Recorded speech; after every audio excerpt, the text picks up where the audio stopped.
नमस्कार साथियों, उत्थान क्लासेस में आप सभी का स्वागत है। आज मैं बात करूंगा कि जो यूपीपीएससी की जो ये बहुविकल्पीय प्रश्नों की जो श्रृंखला चल रही है अध्यायवार, है ना। तो इसकी मतलब इतिहास, सामान्य अध्ययन और इतिहास की 8वीं वीडियो है। आपने नहीं देखा है 7 वीडियो तो जाके प्लेलिस्ट में देख लीजिए। और हम लोग मतलब 14 मई को पेपर है, उसको हम लोग टारगेट करके चलते हैं, और यानी कि मतलब 14 मार्च से और 14 मई के बीच, है ना।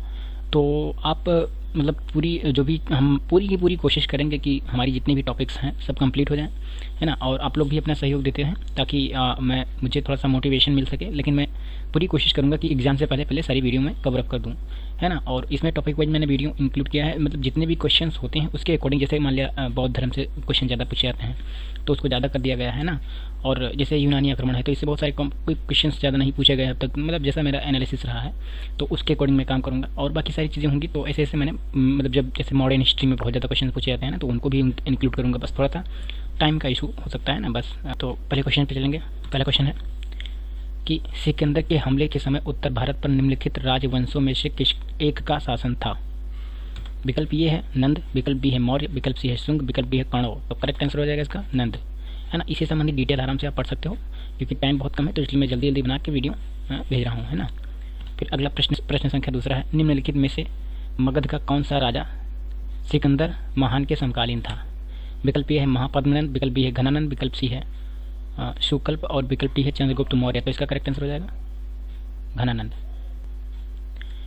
अगले प्रश्न संख्या 3 है, निम्नांकित कथनों पर विचार कीजिए। कथन दिया गया है, कथन पहला है लगभग 2 वर्ष के अभियान के पश्चात सिकंदर महान 325 ईसा पूर्व में भारत छोड़ दिया। उसके बाद में कारण दिया है कि वह चंद्रगुप्त मौर्य से पराजित हुआ था।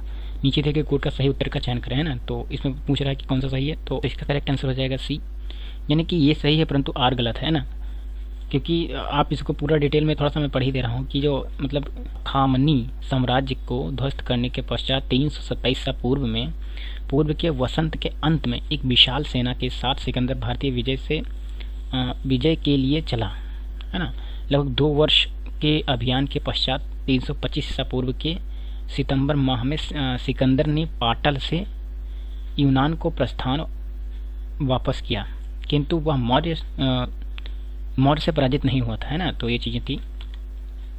अगला प्रश्न संख्या 4 है, युद्ध भूमि में बड़ी संख्या में सैनिकों के मारे जाने अथवा आहत हो जाने के बाद किस भारतीय गण अथवा राज्य की स्त्रियों ने सिकंदर के विरुद्ध शस्त्र धारण किया था, है ना। विकल्प ये है अभिसार, विकल्प बी है ग्लाउसाइट और विकल्प सी है कठ और विकल्प डी है मत्सग। तो इसका करेक्ट आंसर हो जाएगा मत्सग, है ना। ये क्वेश्चन पूछा भी गया है तो इसको आप पढ़ सकते हो, है ना। इसकी डिटेल आप पढ़ लेना क्योंकि बस वही चीज़ें हैं।